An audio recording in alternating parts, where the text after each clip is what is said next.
اعوذ باللہ من الشیطان الرجیم بسم اللہ الرحمن الرحیم اللہم وفقنا لما تحب وترضى واجعل عاقبۃ امورنا خیرا ولا تکلنا الی انفسنا طرفۃ عین ابدا رب ادخلنی مدخل صدق واخرجنی مخرج صدق واجعل لی من لدنک سلطانا نصیرا۔ سورہ مبارکہ بقرہ آیات کریمہ او کصیب من السماء فیہ ظلمات ورعد وبرق یجعلون اصابعهم فی آذانهم من الصواعق حذر الموت واللہ محیط بالکافرین۔ یکاد البرق یخطف ابصارهم کلما اضاء لهم مشوا فیہ واذا اظلم علیہم قاموا ولو شاء اللہ لذهب بسمعهم وابصارهم ان اللہ علی کل شیء قدیر۔ قرآن کریم نے خداوند تبارک و تعالیٰ نے کلام پاک میں تمثیل پیش کی ہے ایک خاص طرز زندگی کی، جس میں انسان اور انسانوں کی کوئی بھی نسل اپنے آپ کو، اپنی حقیقت کو پنہان رکھ کے نور سے دور ظلمات میں زندگی بسر کرتے ہیں۔ ہر چند تظاہر یہ کرتے ہیں، تأثر یہ قائم کرنے کی کوشش کرتے ہیں کہ نور میں ہیں، جبکہ نور سے باہر ظلمانی اندھیری تاریکیوں میں زندگی بسر کرتے ہیں۔ اور جب انہیں احساس ہوتا ہے فقدان نور کا اور ظلمات و تاریکیوں کا، تو کوشش کرتے ہیں اپنی زندگیوں کو نورانی بنانے کی، اور وہ کوششیں ان کی مضحکہ خیز ہوتی ہیں اور ایک طرح کا استہزائیہ عمل ہے جو یہ اپنے ساتھ انجام دیتے ہیں۔ اس کی دو مثالیں قرآن کریم نے بیان فرمائی ہیں۔ دوسری مثال میں ہے کہ او کصیب من السماء فیہ ظلمات ورعد وبرق، کہ ان کی مثال، پہلے تھا ان کی مثال اس شخص جیسی ہے جو آگ روشن کرتا ہے اندھیری رات میں، اور جو ہی آگ روشن ہوتی ہے یہ سمجھتا ہے کہ اسے نور میسر آ گیا ہے، اور نور بھی نار سے، آگ سے حاصل کرنے کی کوشش کرتا ہے۔ جو ہی آگ جلتی ہے اور یہ سمجھتا ہے کہ مجھے نور مل گیا ہے، ابھی ایک قدم بھی نہیں اٹھا پاتا کہ یہ نور اس کا ختم ہو جاتا ہے اور دوبارہ ظلمات میں، تاریکی میں آ جاتا ہے، کچھ دیکھنے کے قابل نہیں ہوتا۔ دوسری مثال میں ہے کہ بارش ہے، او کصیب من السماء فیہ ظلمات ورعد وبرق۔ سیب عربی لغت میں کسی چیز کے اوپر سے گر کے ایک معین نقطے کے اوپر اس کے پڑنے اور ٹھہرنے کو کہتے ہیں۔ اصابہ یا صوابہ، کسی چیز کا دور سے آنا اور آ کر اپنے نقطے پہ بیٹھنا، نشانے پہ بیٹھنا اور وہیں پر ٹک جانا، رک جانا وہاں پر، اسے اصابت کہتے ہیں۔ سیب اس بارش کو کہتے ہیں جو بادلوں سے اترتی ہے اور اتر کے زمین کے اوپر پہنچ جاتی ہے جہاں اس کو پہنچنا ہے، اور وہاں پر اس کا پانی رک جاتا ہے، زمین کے اوپر پہنچ جاتا ہے۔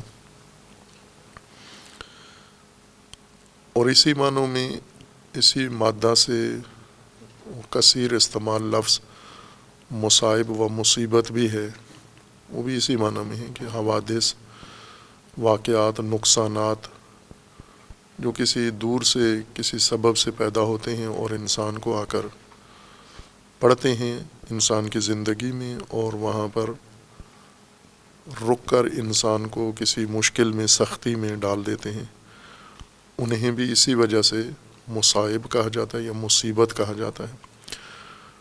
مصیبت ہر پڑھنے والی چیز جو اوپر سے آئی یا دور سے آئی اور آ کر اپنے نشانے پہ بیٹھے، اس کو مصیبت کہتے ہیں۔ مصیب پڑھنے والی چیز، ٹھیک نشانے پر لگنے والی چیز اور وہاں پر ٹک جانے والی چیز۔ اسی وجہ سے جنگوں میں جو تیر جنگجو ایک دوسرے کے مقابلے میں پھینکتے ہیں، ان تیروں کو بھی مصیب کہا جاتا تھا، اگر وہ نشانے پہ لگے ہوں۔ اگر نشانے پہ نہ لگے ہوں تو مختی ہیں، کہیں دور جا لگا ہے تیر، یا اس کے دیگر نام ہیں عربی زبان میں، لیکن نشانے پہ لگنے والا تیر مصیب ہے۔ لغت میں پریشانی، دکھ، درد، یہ معنی اصابت میں شامل نہیں ہے۔ کوئی مثبت چیز ہو، خوشی ہو اور انسان کو پہنچے، وہ بھی مصیب ہے صحیح نشانے پہ۔ کوئی نعمت انسان کو میسر آئی ہے اور صحیح نشانے پہ پہنچی ہے جہاں پہنچنی چاہیے تھی، اس کو بھی مصیب کہتے ہیں۔ اور اسی طرح کوئی اگر ناگوار چیز ہے انسان کو پہنچی ہے تو اس کو بھی مصیب کہتے ہیں۔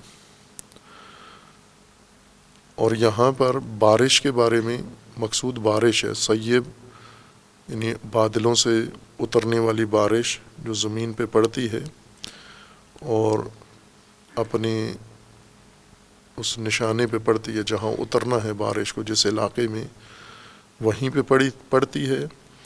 اور پھر اس بارش کا جس بارش کو سیب کہا جاتا ہے، بارش کے بہت سارے نام ہیں چونکہ بارش کی کیفیتیں مختلف ہیں۔ بارش کبھی ہلکی ہوتی ہے، کبھی بوندا باندی ہوتی ہے، کبھی موسلا دھار ہوتی ہے، کبھی ہواؤں کے ساتھ ہوتی ہے، تند تیز ہوتی ہے۔ بارش کی ہر کیفیت کے مطابق اس بارش کا خاص نام ہے۔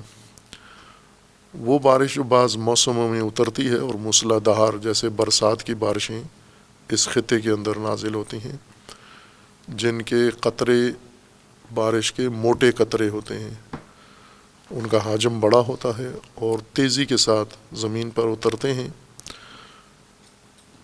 اور جس کے اترنے سے زمین پہ پانی بہہ نکلتا ہے، پانی جمع ہو جاتا ہے، اس بارش کو سیب کہتے ہیں۔ اس کی اس خصوصیت کی وجہ سے کہ اتر کر زمین پہ پہنچتی ہے اور پہنچ کر وہاں جمع ہو جاتی ہے، اس وجہ سے اس کو سیب کہتے ہیں۔ من السما، سما پہلے ہم بات کریں گے انشاءاللہ کسی اپنے خاص مقام پر سما سے، چونکہ قرآنی ہدایت میں سما ایک کلیدی لفظ ہے اور کلیدی اصطلاح ہے، اور ہدایت کے بہت سارے پہلو اس اصطلاح سے مربوط ہیں، سما سے۔ اور سما کا معنی و تفسیر بھی اسی طرح سے الجھن کا شکار ہے، اس میں ابہام ہے، جیسے باقی معارف قرآن کریم ہیں۔ تفسیر و ترجمہ سما کا ہوا ہے لیکن تبیین نہیں ہوئی، وضاحت اس طرح سے کہ سما سے دقیقاً مراد کیا ہے۔ سما بلندی کو کہتے ہیں، ہر بلندی سمو ہے و سما ہے، معنوی ہو تو بھی، مادی ہو تو بھی، اور ہر شے کی نسبت دوسری شے جب اس کی سطح سے بلند تر ہو تو اس کو اس کے اوپر سماعیت یا بلندی حاصل ہے۔ بارشیں چونکہ بلندیوں سے نازل ہوتی ہیں، بادل زمین کی سطح سے اوپر بلندی پہ جا کر بنتے ہیں اور برستے ہیں، تو ہمیشہ بارش سما سے ہی نازل ہوتی ہے۔ فیہ ظلمات و رعد و برق، اور یہ بادلوں کی اور بارشوں کی مختلف موسموں کے اندر بناوٹ، ترکیب کے اوپر موقوف ہوتا ہے۔ بعض بادل ہیں خاموشی سے بنتے ہیں، خاموشی سے برستے ہیں اور برس کے پھر ختم ہو جاتے ہیں، لیکن بعض موسم ایسے آتے ہیں کہ ان بادلوں کے اندر کڑک پیدا ہوتی ہے، ان سے بجلی نکلتی ہے اور خوفناک منظر ہوتا ہے، گھٹا بنتی ہے، بڑے گہرے بادل بنتے ہیں، اور پھر ان بادلوں کے اندر بجلی پیدا ہوتی ہے، بجلی کی کوند آتی ہے زمین پر، وہ خود اپنی جگہ ایک ڈراؤنی اور خوفناک چیز ہوتی ہے، اور پھر اس کے ساتھ ساتھ ان کے اندر کڑک بھی پیدا ہوتی ہے، آواز بھی پیدا ہوتی ہے، اور یہ اپنی جگہ ایک اس کا علمی سبب ہے کہ بادلوں کے اندر کڑک کیسے پیدا ہوتی ہے، کیوں ہوتی ہے، اور بادلوں کے اندر برق کیوں پیدا ہوتی ہے۔ اور آج تو سائنس نے، علوم نے اس کو بہت واضح روشن کر دیا ہے، ہر آدمی اسے آشنا ہے، جو بھی اسکول کی کوئی ابتدائی کلاس بھی پڑھا ہوا ہو تو اس کے لیے یہ مسئلہ واضح ہے کہ بادلوں کے اندر رعد و برق یا کڑک اور بجلی کیوں پیدا ہوتی ہے۔ لیکن گزشتہ زمانوں میں، اور وہ لوگ جو ابھی بھی گزشتہ خرافات کو ذہن میں رکھے ہوئے ہیں، ان کے اس کے بارے میں بہت سارے خرافی افسانے تھے کہ یہ کون بولتا ہے، یہ کس کی بجلی ہے، بجلی کون پیدا کرتا ہے وہاں بیٹھا ہوا۔ یہ خرافاتی دور و تاریخ انسان کی گزری ہے جس کے اثرات ابھی بھی باقی ہیں، اور ابھی بھی خرافاتی نسل کم نہیں ہے جو گزشتہ خرافات کو ذہنوں میں بٹھائے ہوئے ہیں، علم کے دور میں اور آگاہی کے دور میں۔ ظلمت ہے، اندھیری رات ہے، بارش ہے، اندھیرا ہے، ظلمت ہے، یعنی نور نہیں ہے۔ ظلمت سے مراد نور، ظلم یا ظلم نور کی کمی کو یا نور کے فقدان کو کہتے ہیں۔ اصل لغوی معنی اس مادہ کا نور کا فقدان ہے، نور کی کمی، اتنی کمی کہ جس میں دکھ نہ سکے کچھ بھی، یا بالکل ہی نور کی معدومیت، سرے سے نور کا نہ ہونا، اس کو ظلمت یا ظلم کہتے ہیں۔ بارش ہے اور اس کے اندر ظلمت ہے۔ اب یہ کبھی رات کو بھی یہ فرض کیا جا سکتا ہے کہ یہ ظلمت شب ہے اور رات ہے، اور کبھی خود بارش کا بادل بھی رات کا سماں بنا دیتا ہے، جب بادل بہت گاڑھے ہوتے ہیں اور گھٹا چھا جاتی ہے، ہر طرف سے افق کو بند کر دیتی ہے اس خطے کے اوپر، تو وہاں بھی ظلمت کا ماحول ہوتا ہے۔ اور اس کے اندر رعد ہے، رعد کڑک کو کہتے ہیں، وہ آواز، شدید آواز جس کے نتیجے میں انسان کے اندر لرزہ طاری ہو جائے، کپ کپی طاری ہو جائے، ہلا دے، جو آواز ہلا دے کسی کو، اس کو رعد کہتے ہیں۔ بعض اوقات خود زمین کے اوپر ہی کچھ حادثہ ہوتا ہے، کوئی بھاری چیز گرتی ہے، چھت سے گرتی ہے یا پہاڑ سے گرتی ہے نیچے، اور شدید قسم کی آواز پیدا کرتی ہے جس سے لوگ ڈر جاتے ہیں، ہراساں ہو جاتے ہیں، لرز جاتے ہیں، ایک لحظے کے لیے ان کے بدن ہل جاتے ہیں۔ یا بعض اوقات کسی خاموش ماحول میں، پرسکون ماحول میں ایک انسان اس طرح کی آواز نکالتا ہے، جیسے بچوں میں یا خواتین میں یا گھر کے اندر یا کسی جگہ پر بھی ایک آواز اس طرح سے چیختا ہے، ایک انسان بہت ہی بھدی آواز نکالتا ہے جس سے دوسروں کے اوپر خوف و ہیبت طاری ہو جاتی ہے۔ اور بس اوقات جانور یہ کام کرتے ہیں، بعض جانور ایسی آواز نکالتے ہیں جیسے شیر کی آواز ہے، شیر جب بولتا ہے تو جانور سہم جاتے ہیں اس کی آواز سے۔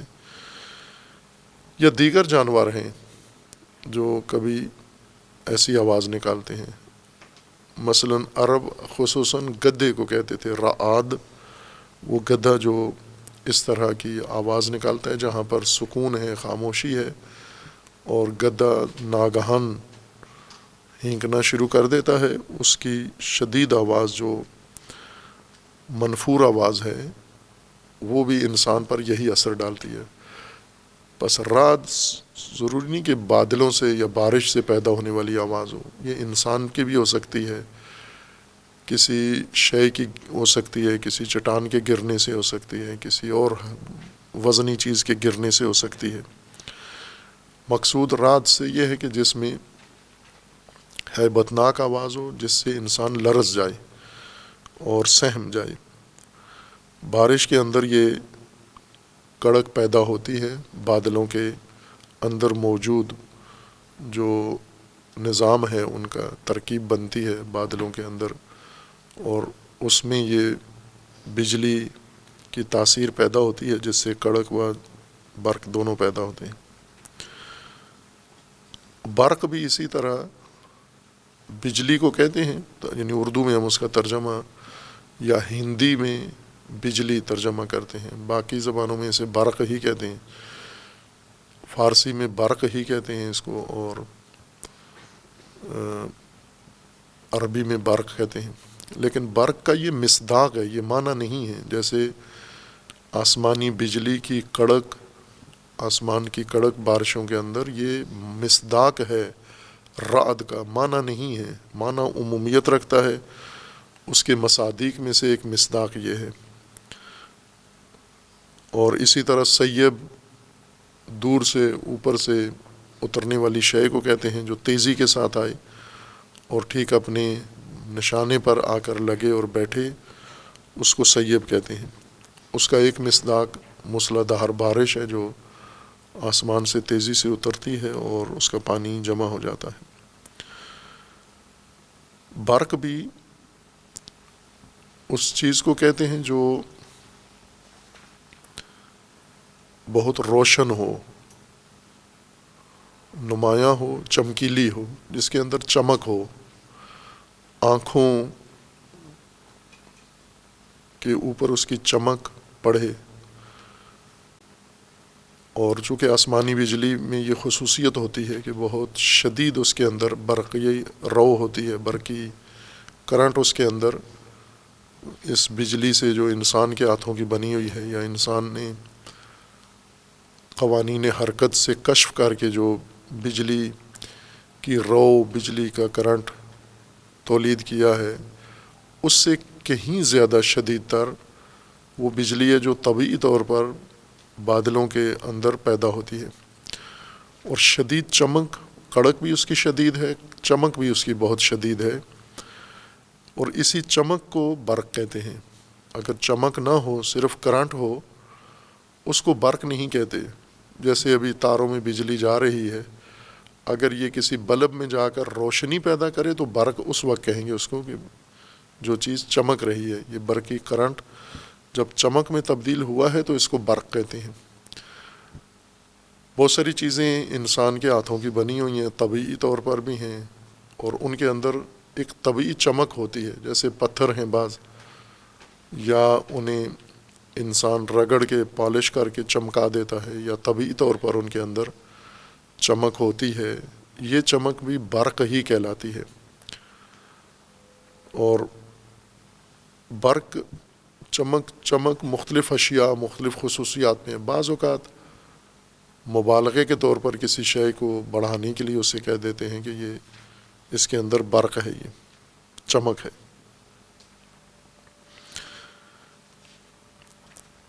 یجعلون اصابعہم فی آذانہم. اصابع اصبع کی جمع ہے، انگلی کو کہتے ہیں، انسان کی انگلیاں. بعضوں نے کہا انگلی، اور بعضوں نے کہا انگلی کا اگلا حصہ، پورا جس کو کہتے ہیں، بند انگشت، آخری بند انگشت، اس کو اصبع کہتے ہیں، اور اس کی جمع اصابع ہے. فی آذانہم، اذن کی جمع ہے آذان، کان. من الصواعق، صواعق صاعقہ کی جمع ہے، اور صعق بھی اس شدت چمک کو کہتے ہیں. صاعقہ جو جس طرح سے رات کے بارے میں کہا کہ رات آواز ہے شدید، لرزانے والی آواز. صاعقہ بجلی ہے، برق ہے، یا چمک ہے ایسی جو انسان کو ہراساں کر دے، جو انسان کو گرا دے یا ہلا دے، یا انسان کو اس عادی حالت سے نکال کے خوف کی حالت میں لے جائے، اس کو صاعقہ کہتے ہیں۔ یہی آسمانی بجلی اکثر اوقات صاعقہ کی صورت میں آتی ہے، یعنی اس طرح سے زمین پہ پڑتی ہے کہ زمین کے اگر کسی درخت پر پڑے اس کو جلا دیتی ہے، کسی چٹان پر پڑے اس کو ریزہ ریزہ کر دیتی ہے، انسان پر پڑے انسان کو ہلاک کر دیتی ہے، جانوروں پر پڑے انہیں جھلس دیتی ہے۔ یہی آثار اس کے شدید جو اشیاء پر پڑتے ہیں، اس وجہ سے اس کو صاعقہ کہتے ہیں۔ یعنی وہ بجلی جو کوند بن کر پڑتی ہے اور انسان کے اندر اضطراب و خوف ایجاد کر دیتی ہے۔ حذر الموت، حذر عربی زبان میں خوف سے بچنے کے لیے اختیار کی گئی احتیاط کو کہتے ہیں۔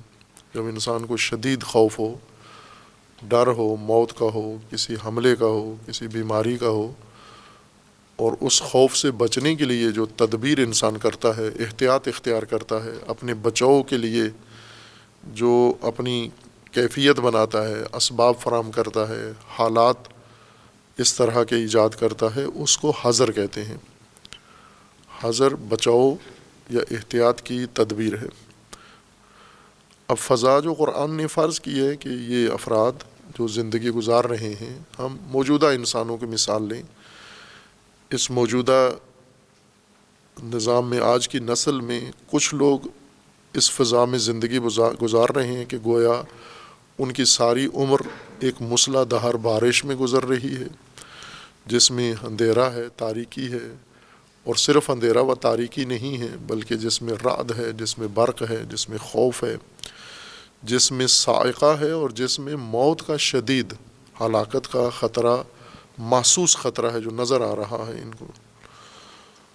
اور اس موت سے بچنے کے لیے، یعنی مرگ اپنی نظر آتی ہے، اس سے بچنے کے لیے کوئی چارہ جوئی کرتے ہیں، اور چارہ جوئی احتیاطی تدبیر یہ ہے کہ کانوں میں انگلیاں ٹھونس لیتے ہیں۔ اس صاعقہ سے بچنے کے لیے جو نہایت تدبیر انہوں نے کی ہے، کانوں میں انگلیاں ٹھونس لی ہیں انہوں نے۔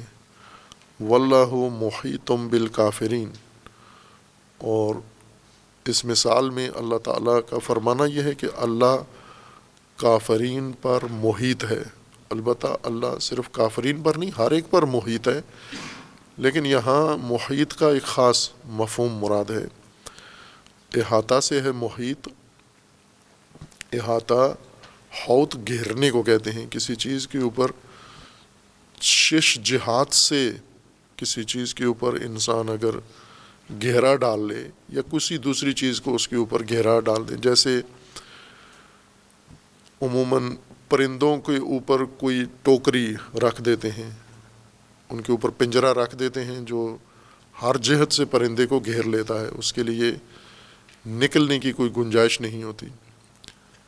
یا آزاد جانوروں کو باندھ دیتے ہیں کسی خاص جگہ پر، اور ان کے دروازے اور دیواریں بنا کے نہ چھت سے نکل سکتے ہیں، نہ دائیں بائیں سے، نہ مشرق مغرب سے، نہ شمال جنوب سے۔ اس طرح سے گہرا جو مکمل گہرا ہو، شش جہت گہرا ہو، اس کو حوض کہتے ہیں یا احاطہ کہتے ہیں۔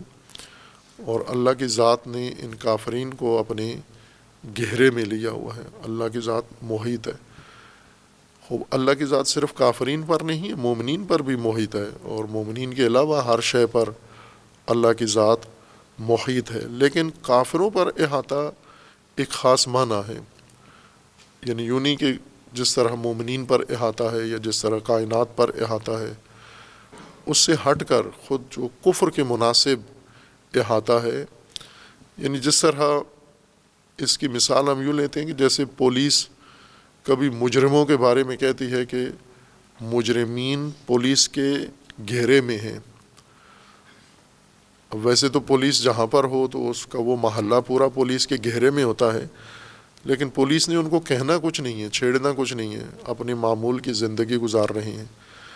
گھیرے کا مطلب یہ ہے کہ پولیس نے ان کو مجرموں کو جرم میں پکڑنے کے لیے مکمل طور پر ان کے راستے بند کر دیے ہیں اور ان کے تمام امور اپنے ہاتھ میں لے لیے ہیں، اور انہیں کسی وقت بھی اٹھایا جا سکتا ہے، پکڑا جا سکتا ہے۔ کافرین کے اوپر اللہ محیط ہے، اور یہ اللہ کے احاطے کی ایک مثال ہے۔ ایک معنی اس کا یہ ہے کہ ان کی زندگیاں، یہ جو اللہ کے گھیرے میں ہیں، یہ مجرمانہ زندگیاں، منافقانہ زندگیاں، بے نور زندگیاں، بے فروغ زندگیاں، یہ شہوت و مستی کے عالم میں اندھیری زندگیاں، یہ وہ مجرمین ہیں جو اللہ کے گہرے میں ہیں۔ اور اللہ کے گہرے کی ایک مثال یہ ہے کہ یہ جو بارش ہے، اس کے اندر رعد و برق ہے، اس کے اندر خوف و ہراس ہے، اس کے اندر ظلمت ہے، تاریکی ہے، اور موت کا ڈر ہے، اور موت سے بچنے کے لیے کوئی ذریعہ نہیں ہے سوائے کانوں میں انگلیاں ٹھونسنے کے۔ یہ سب احاطہ ہے اللہ کا ان کے اوپر، اور وہاں سے یہ باہر نہیں ہے۔ اسی مثال کو آگے قرآن کریم نے بڑھایا ہے، یکاد البرق یخطف ابصارہم، کہ نزدیک ہے، قریب ہے کہ یہ بجلی ان کی آنکھیں اچک لے۔ خطف اچکنے کو کہتے ہیں، کسی چیز کو اٹھا لینا، اس کے جہاں پر استقرار ہے، مقر ہے اس کا، جہاں چیز اگی ہوئی ہے یا جہاں بیٹھی ہوئی ہے، جو اصل ٹھکانہ ہے، آشیانہ ہے کسی بھی چیز کا، وہاں سے اس کو اٹھا لینے کو خطف کہتے ہیں۔ اور اٹھانا کسی چیز کا وہاں سے، یہ خطف، اس کے متعدد مصادیق ہیں۔ جیسے عموماً پرندے دانہ اٹھا لیتے ہیں، زمین پہ دانہ پڑا ہوتا ہے، یا کاشت کے لیے ڈالا گیا ہے یا کسی اور مقصد کے لیے، لیکن جب پرندے کی نگاہ پڑتی ہے تو وہ وہاں سے اسے اٹھا لیتا ہے۔ یا شکاری پرندے ہیں، ان کی اور بھی اختاف ہیں، چھوٹے حشرات کو اٹھا لیتے ہیں، وہ اپنے بلوں میں ہوتے ہیں یا اپنے ماحول میں، محیط زندگی میں ہوتے ہیں، وہاں سے ان کو اٹھا لیتے ہیں۔ یا کوئی اور ایسی چیز پڑی ہوتی ہے جیسے چور اٹھا لیتے ہیں، انسان گاڑی کھڑی کی ہے، موٹر سائیکل کھڑی کی ہے، کوئی اور وسیلہ انسان نے کہیں کھڑا کیا، وہ اسے اٹھا لیا جاتا ہے۔ اور اسی طرح انسان کی توجہ، چونکہ معنی تو عمومی ہے، اٹھا لینا، اٹھانے کی ضروری نہیں کہ مادی چیز ہو، کوئی بھی چیز انسان کی اٹھا لیتے ہیں۔ جیسے توجہ انسان کی ہٹ جاتی ہے، کوئی ہٹا دیتا ہے، شیطان ہٹا دیتا ہے، وسوسہ ہٹا دیتا ہے، کوئی شیطان اس تفسیر کے مطابق جو پہلے گزرا ہے، اب شیطان سے مراد نامرئی مبہم کوئی چیز نہیں ہے، بلکہ مشخص معین وہ سبب جو میری توجہ ہٹا رہا ہے، وہ شیطان ہے آپ کا۔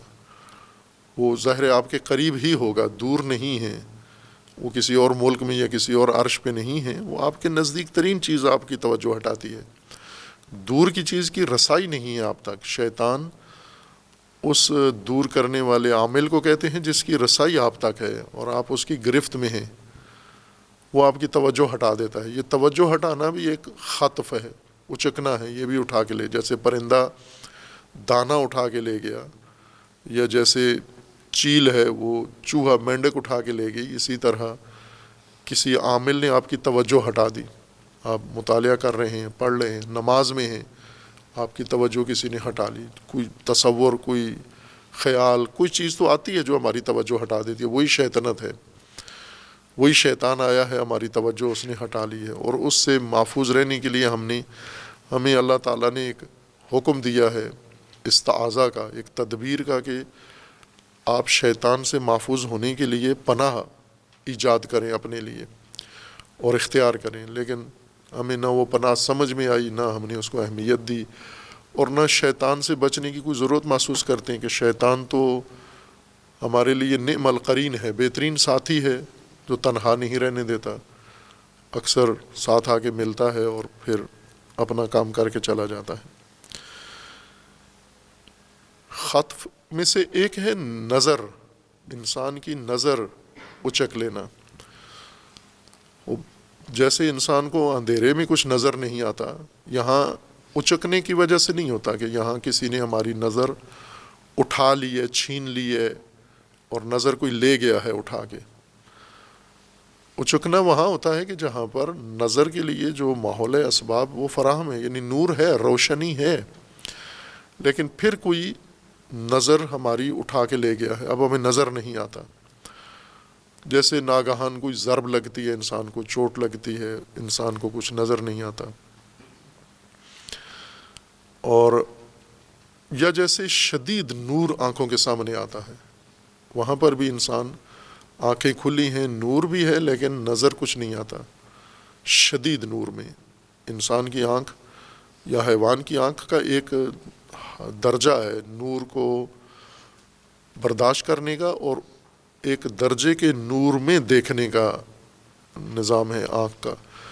اس سے کم درجہ نور ہوا اور اس سے بڑھ کر نور ہوا، پھر آنکھ دیکھنے پر قادر نہیں ہوتی. نور کی معین مقدار میں آنکھ دیکھ سکتی ہے. اگر نور اس سے تیز ہو جائے، شدید ہو جائے، جیسے ہم شدید روشنیاں ہیں ان کے اوپر جب نگاہ ڈالیں تو ہمیں کچھ بھی نظر نہیں آتا، نور ہماری نگاہ بالکل ختم ہو جاتی ہے. آسمانی بجلی یہی کام کرتی ہے کہ یقاد البرق یخطف ابصارہم، کہ اس بجلی کی کوند نے ان سے بصر اچک لی ہے، نگاہیں ختم ہو گئی ہیں ان کی، اب یہ کچھ دیکھنے پر قادر نہیں ہے. یعنی بجلی ان کی مدد نہیں کر رہی بلکہ الٹا ان کو نقصان پہنچا رہی ہے. دیکھنے کے لیے جس چیز کے انتظار میں تھے کہ گٹا آئے گی، بارش آئے گی اور اس میں بجلی چمکے گی، پھر ہمیں راستہ روشن ہوگا، ہمارے مسائل حل ہوں گے، کوئی روشنی پھیل جائے گی زمین پر، ہماری زندگیاں اس روشنی میں سدھر جائیں گی. وہ بجلی جب آتی ہے تو وہ انہیں چندیا دیتی ہے، ان کی نگاہوں کو ختم کر دیتی ہے. کلما اضاء لهم مشوا فیہ، اور جب بھی ان کے ارد گرد کا ماحول نورانی ہوتا ہے، ضوء پڑتی ہے، روشنی آتی ہے اس کے اوپر بجلی کی وجہ سے، جو ہی بجلی کوندتی ہے سخت، ایک لحظے کے لیے انہیں جھاڑیاں یا انہیں اطراف کا چند فٹ کا راستہ نظر آتا ہے اور اس میں چل پڑتے ہیں کہ اب روشنی آ گئی ہے، روشنی کا انتظام ہو گیا ہے، بحال ہو گئی، اندھیرا چھٹ گیا، چلتے ہیں اس میں.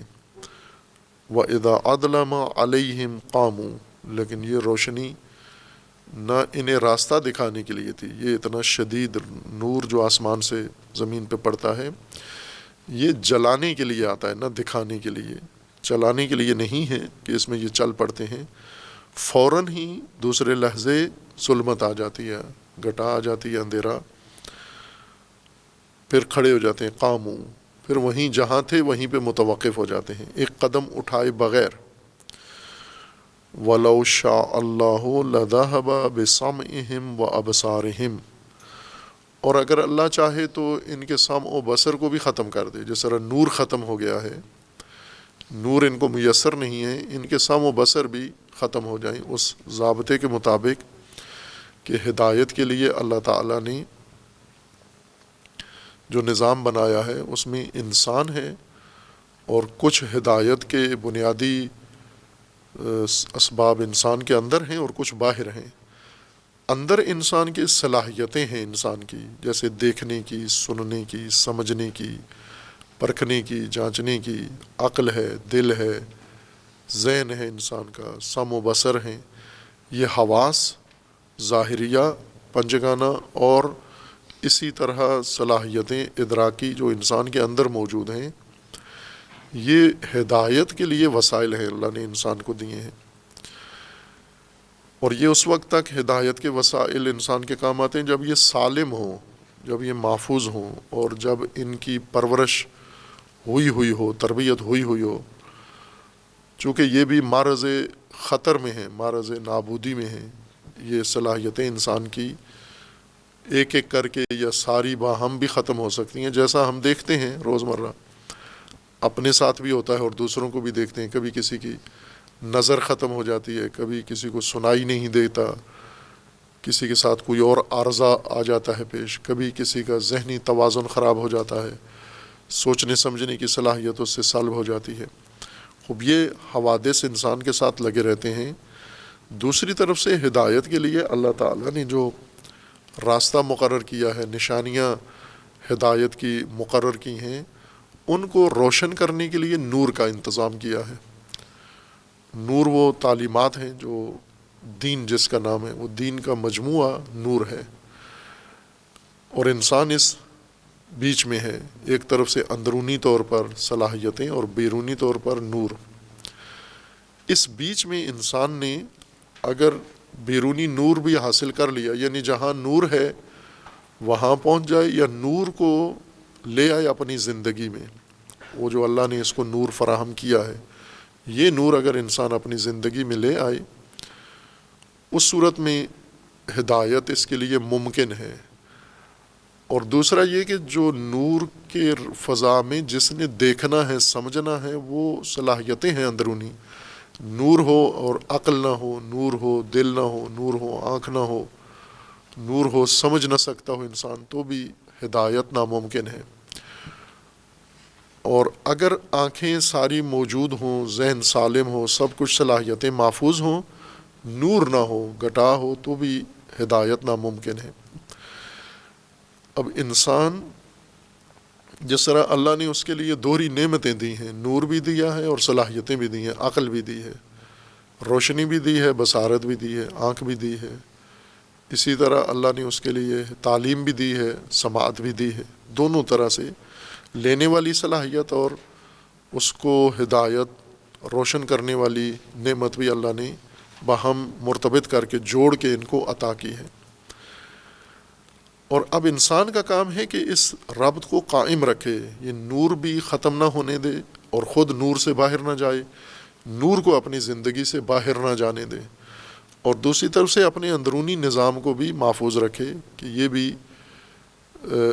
خراب نہ ہو جائیں۔ اور اس سے مراد اعضاء نہیں ہیں، یعنی آنکھوں کی حفاظت کرے، اینک لگا کے رکھے، قطرے ڈالتا رہے، کان صاف کرتا رہے، یہ نہیں ہے حفاظت حواس۔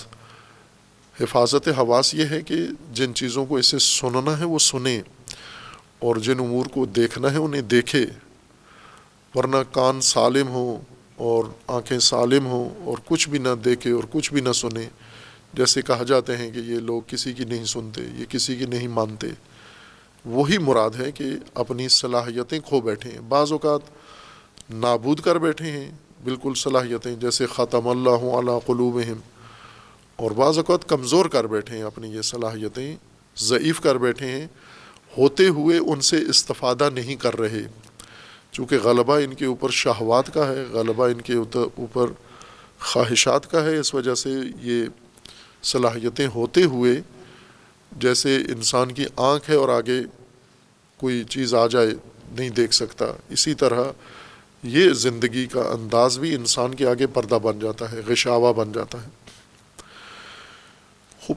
اس مثال میں اللہ تعالیٰ نے ان دونوں کی طرف توجہ دی ہے، دلائی ہے ان لوگوں کی، کہ ایک تو ظلمتوں سے نور سے نکل کے ظلمات میں خود آئے ہو اختیاراً، نور تو موجود ہے لیکن تم ظلمات کے اندر ہو، اور ظلمات کے اندر بھی جو حوادث ہیں، ان حوادث کی زد میں خود آپ نے اپنے آپ کو پہنچایا ہے۔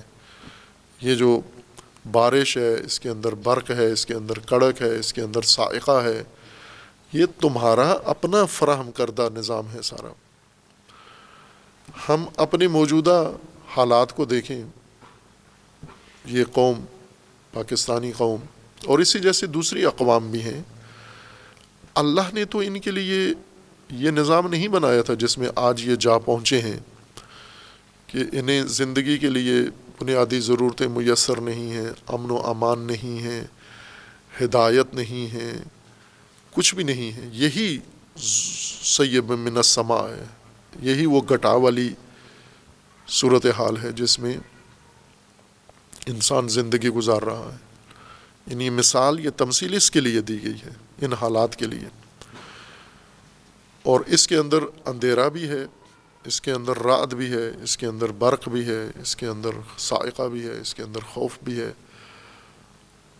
اور انسان نے یہ خود اپنے لیے سب کچھ خود فراہم کیا ہے، اور آلات کے سدھرنے کے لیے آسمانی بجلیوں سے توقع لگائی ہوئی ہے کہ یہ بجلیاں چمکیں گی، یہ ادارے عالمی مالیاتی ادارے قرضے دیں گے، اس قرضوں سے ہم اپنے ملک کو ترقی دیں گے۔ یہ وہی حماقت ہے جو قرآن اسی کو بیان کر رہا ہے مثال کے لیے کہ یہ جو عالمی اداروں کے قرضے ہیں یہ تو جلانے والی بجلی ہے تمہارے لیے، نہ کہ تمہارے حالات درست کرنے والی ہیں۔ آپ رکے ہوئے ہو بالکل اس وقت اور منتظر ہیں کہ عالمی ادارے کی قسط ملے، پھر مشوفی ہے۔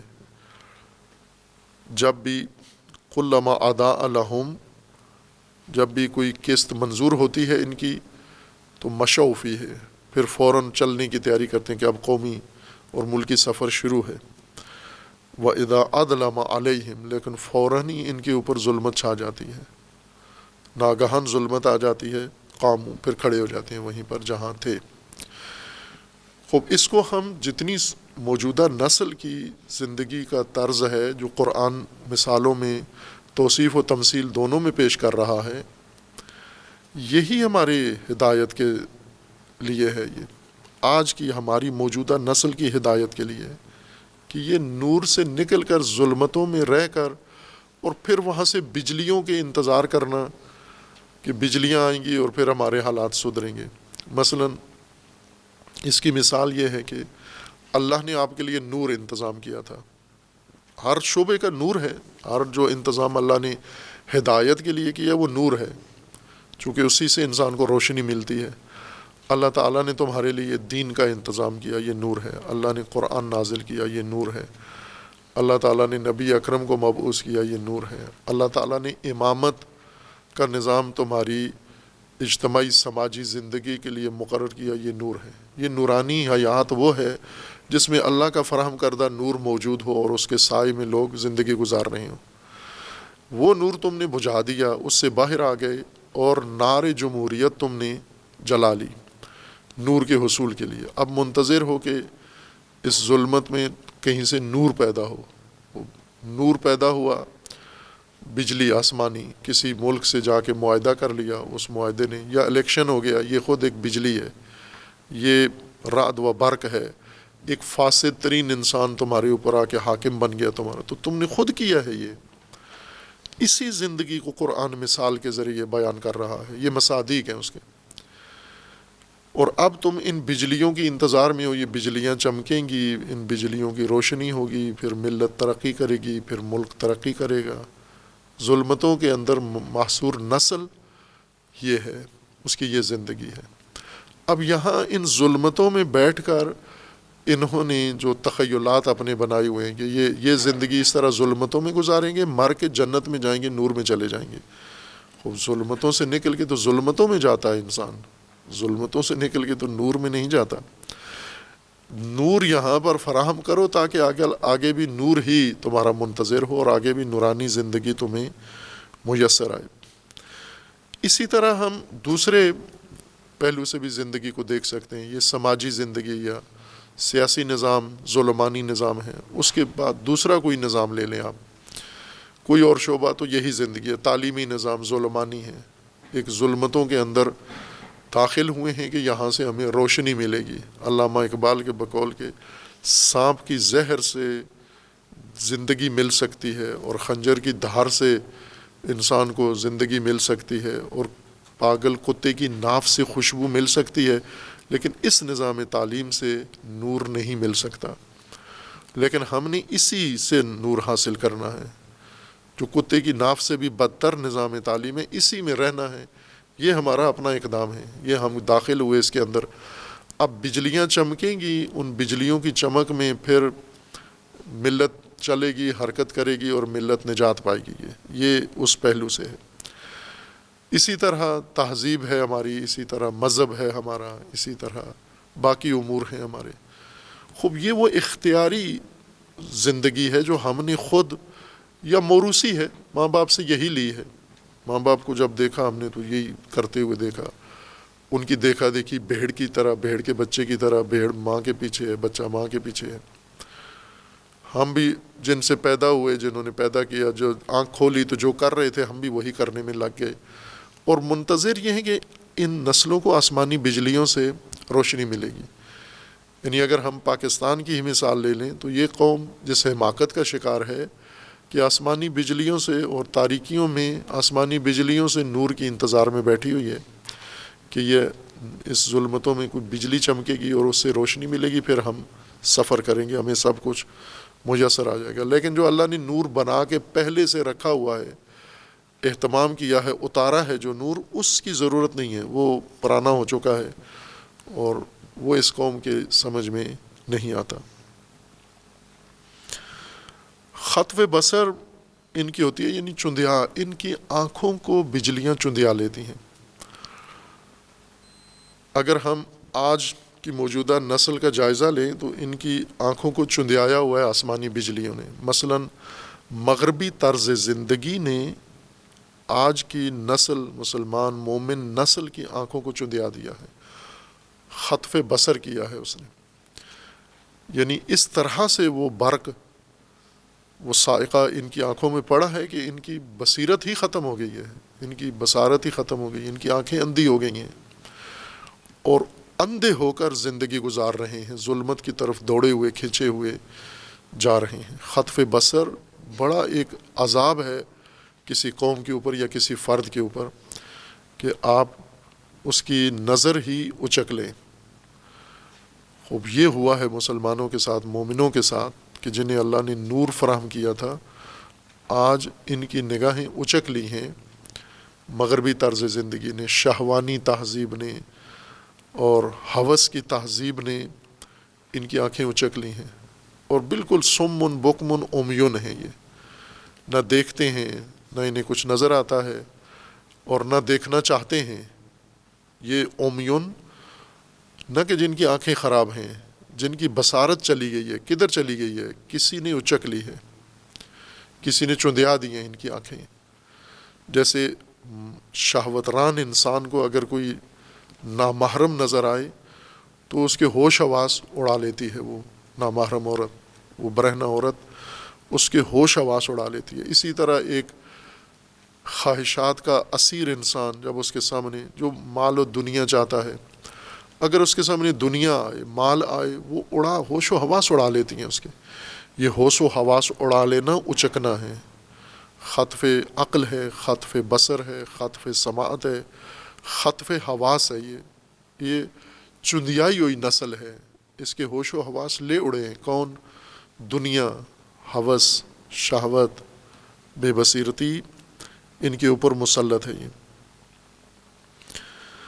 اور اس پر مزید یہ ہے کہ وَلَوْ شَاءَ اللَّهُ لَذَهَبَ بِسَمْعِهِمْ وَأَبْصَارِهِمْ، اگر اللہ چاہے تو، یعنی ابھی تو انہوں نے خود اپنے لیے یہ فراہم کیا ہے، یہ ماحول، یہ ظلمت، اور انہوں نے خود اپنے آپ کو ایسی جگہ پہ زندگی میں ایسے انداز سے رکھا ہے کہ ان کی آنکھیں چندیائی ہوئی ہیں،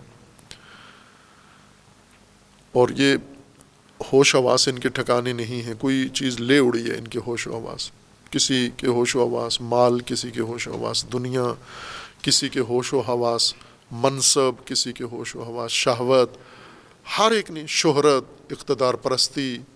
اب یہی اقتدار پرست اس وقت جو سب سے مست طبقہ پاکستان میں نمایاں ہے، اقتدار پرستی نے خطف بصر کر لیا، ہوش و حواس اڑا لیے ان کے۔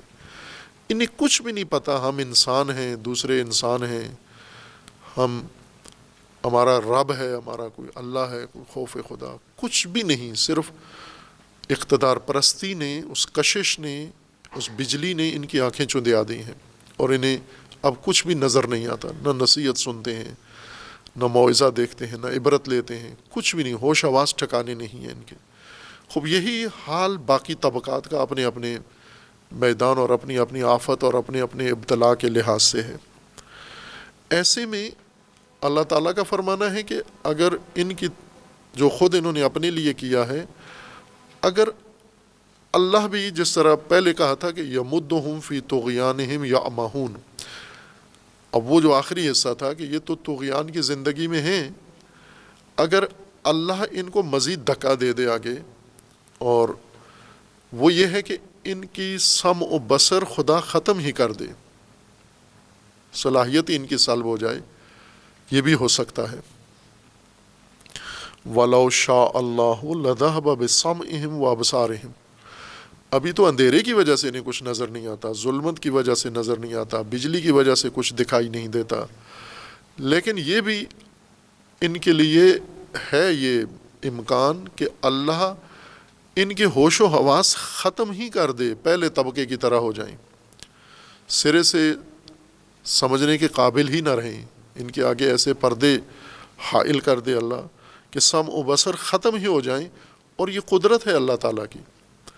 پہلی آیت میں تھا کہ اللہ محیط ہے ان پر، اور دوسری میں ہے کہ اللہ قدیر ہے ان کے اوپر. یعنی اللہ نے ابھی ان کے ہوش و حواس ختم نہیں کیے، سمع و بصر انہوں نے خود تباہ کیے ہیں، بجلیوں کے آگے رکھ کر اپنے ہوش و حواس اڑا دیے ہیں. اللہ نے نہیں کیے، لیکن یہ ہو سکتا ہے جس طرز کی ان کی زندگی ہے کہ یہ ایک قدم آگے بڑھیں تو اللہ ان کے سمع و بصر مکمل طور پر ہی ختم کر دے. اور جب اللہ کسی کے سمع و بصر ختم کرتا ہے تو وہ یوں نہیں کہ اگلی نسل بصیر پیدا ہوتی ہے، پھر نسلوں میں یہ عذاب چلتا ہے، یہ نسلوں کو عذاب بھگتنا پڑتا ہے. یہ خوبصورتی کے ساتھ اس تمثیل میں اللہ تعالیٰ نے ایک طرز زندگی کو بہت واضح کر کے مشخص کر دیا ہے. مثال اگر انسان کو ممثل بھی ذہن میں رہے، صرف مثال میں کھو نہ جائے، جیسا عموماً ترجمہ و تفسیروں میں ہوتا ہے کہ مثال ہی میں کھو گئے ہیں، مثال سے نکلنا پڑتا ہے، مثال سے نکل کے ممثل میں اس مثال کو تطبیق کرنا ہدایت ہے. خوب آج کے انسان کی زندگی میں یہ مثال ایسے ہے. خوب اس کو دیکھنے کے لیے جیسا ہمیشہ یہ تذکر دیا ہے، جو ہدایت کے خواہاں ہیں، جن کو قرآن سے نور لینا ہے، جو ظلمتوں سے نکلنا چاہتے ہیں، اس کا پہلا طریقہ یہ ہے کہ اپنے آپ کو دیکھیں، اس مثال کو نظر میں رکھیں اور اپنی زندگی جو گزری ہے دیکھیں، نور میں گزری ہے. کتنی زندگی ہماری اس اللہ کے فراہم کردہ نور میں گزری ہے، اور کتنی زندگی کا حصہ ظلمت میں گزرا ہے. اور یہ جو ظلمتوں میں ہم نے چراغ جلائے ہوئے تھے، موم بتیوں کے ذریعے نور بنایا ہوا تھا، اس نے یہ ظلمتیں ختم کی ہیں. مثلا جو مذہبی طبقہ ہے، یہ نور میں یہ بھی نہیں چاہتا، چونکہ عملی زندگی تو ایک جیسی ہے سب کی. فرق ان کا یہ ہے کہ یہ کچھ رسومات بھی ساتھ ساتھ انہی ظلمتوں کے اندر اگربتیاں بھی جلا لیتے ہیں، موم بتیاں بھی جلا لیتے ہیں، یہ ساتھ اس طرح کے کاموں میں بھی لگے رہتے ہیں، اور یہ سمجھتے ہیں کہ یہ کام جو ہم ظلمتوں میں کرتے ہیں تو ہم دوسروں سے مختلف ہو گئے ہیں. یعنی قرآن کے بغیر زندگی مسلمان کی بھی، مومن کی بھی، سیکولر کی بھی، عام آدمی کی بھی، ہر ایک کی زندگی قرآن کے بغیر ہے، نور کے بغیر ہے. یا مصداق کے لحاظ سے امامت ایک نور ہے اللہ کا انسان کو فراہم کیا ہے، اس کی روشنی میں زندگی نورانی زندگی ہے تمہاری، اور اس کے بغیر زندگی ہے مسلمان کی بھی، مومن کی بھی، سیکولر کی بھی، مخالف کی بھی، دشمن کی بھی. وہ بالکل جمہوری زندگی ہے سب کی. فرق کیا ہے اس جمہوری زندگی میں، ظلمانی زندگی میں؟ فرق یہ ہے کہ یہ ساتھ مجلس بھی کر لیتے ہیں، یہ جشن بھی منا لیتے ہیں، یہ رو بھی لیتے ہیں. خوب یہ جو آپ اہتمام کرتے ہو، کیا نورانیت آ جاتی ہے اس سے؟ ظلمتیں ختم ہو جاتی ہیں. وہ اصل نور تو وہ تھا، امامت تھی، یہ نظام نور ہے. اصل نور تو وہ ہے کہ جس میں ساری نسلیں زندگی گزاریں. توحید نور ہے، نظام توحید نور ہے، اور وہ تعلیم کتاب و حکمت نور ہے جو اللہ نے اتارا ہے. یہ انسان کی عملی زندگی کے نور ہیں. یہ نور نہیں جاتے اس کی طرف، صرف اپنے آپ کو مذہبی بنایا ہوا ہے رسومات کے ذریعے سے، اور رسومات سے توقع ہے. جیسے وہ دوسرا طبقہ ہے، وہ آسمانی بجلیوں سے سمجھتا ہے کہ ہم روشنی حاصل کریں گے، یہ سمجھتے ہیں ہم رسومات سے روشنی حاصل کر لیں گے. نور کی انہیں بھی ضرورت نہیں ہے. دلیلیں دونوں کی اپنی اپنی، یا چارہ جوئیاں الگ الگ ہیں. آنکھوں میں انگلی دونوں نے ڈالی ہوئی ہے. ایک نے مثلا کچھ ورد پڑھ کے آنکھوں میں انگلی ڈال لی ہے، دوسرے نے بغیر ورد کے موت سے بچنے کے لیے، تباہی سے بچنے کے لیے آنکھوں میں انگلیاں ڈال لی ہیں، کانوں میں انگلیاں ڈالی ہیں. یہ انگلیاں تو خطرے نہیں ٹالتی، یہ حماقت کی دلیل ہے، یہ فضاحت کی دلیل ہے کہ یہ نسل کتنی فہم کے لحاظ سے پست ہو چکی ہے کہ جس کو خطرات کا احساس ہی نہیں ہے، اور خطرات سے بچنے کے لیے حذر کے طور پر یعنی جو احتیاط کرنی تھی چارجوئی وہ انگلیاں ہیں، انگلیوں کی مدد سے کان بند کر کے خطرات کا مقابلہ کر رہے ہیں۔ بہت ہی فصیح مثال ہے، بہت ہی روشن مثال ہے۔ اگر اس مثال سے ہم خود حاضر ہو کر، یعنی اس مثال، اس قرآن کی اس آیت کو ہم امتحان پاس کرنا ہے، سوال آئیں گے اس مثال سے، تو ظلمتوں میں ہی ہیں۔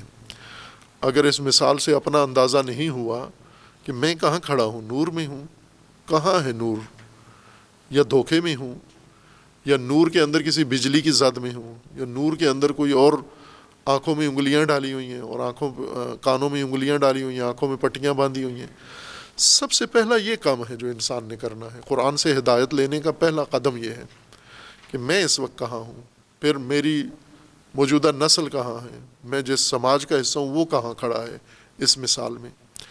اس قرآن کی مثال، اگر یہ قرآن کی مثال ہمیں روشنی دے، قرآن کے نور میں اپنا جائزہ لیں ہم، تو ہم کہاں کھڑے ہوئے ہیں۔ خوب یہ ہدایت ہے، پھر اس کے بعد ہم دوسروں کو سمجھا سکتے ہیں، متوجہ کر سکتے ہیں کہ اللہ تعالیٰ نے انسان کے لیے ہدایت کا یہ اہتمام کیا ہے۔ خوب دونوں مثالیں دونوں پہلوؤں سے انسان کے لیے بہت ہی خوبصورت منظر کشی کی ہے۔ ایک ظلمتوں میں ہے اور خود آگ جلاتا ہے، اور ایک ظلمتوں میں ہے اور طبیعی اور دوسروں کے اوپر نگاہیں رکھا ہوا آسمانوں کی طرف دیکھ رہا ہے۔ پہلی مثال والوں نے خود ماچس جلائی کہ ہم اپنی ایجاد کردہ روشنی سے خود جو تنظیم بنائی ہے، اب نجات کا سفر شروع ہو گیا۔ یہ جو ماچس کی تیلی جلا کے تنظیم بنا لی، پارٹی بنا لی، انجمن بنا لی، حزب بنا لی، یہ تیلی جو جلائی ہے اس سے اب روشنی ہو جائے گی۔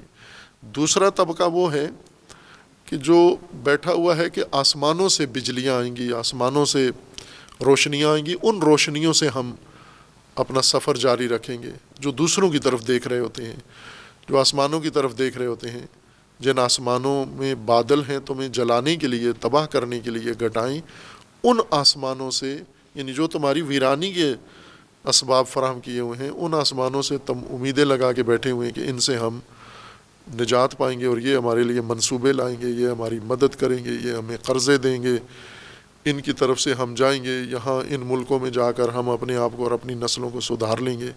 یہ وہ حماقت ہے جو آج کے انسان کی زندگی ہے عملی، اور قرآن نے توصیف و تمثیل دونوں کے ذریعے اس کی وضاحت کر دی ہے۔ باقی بات میں صلی اللہ علیہ محمد۔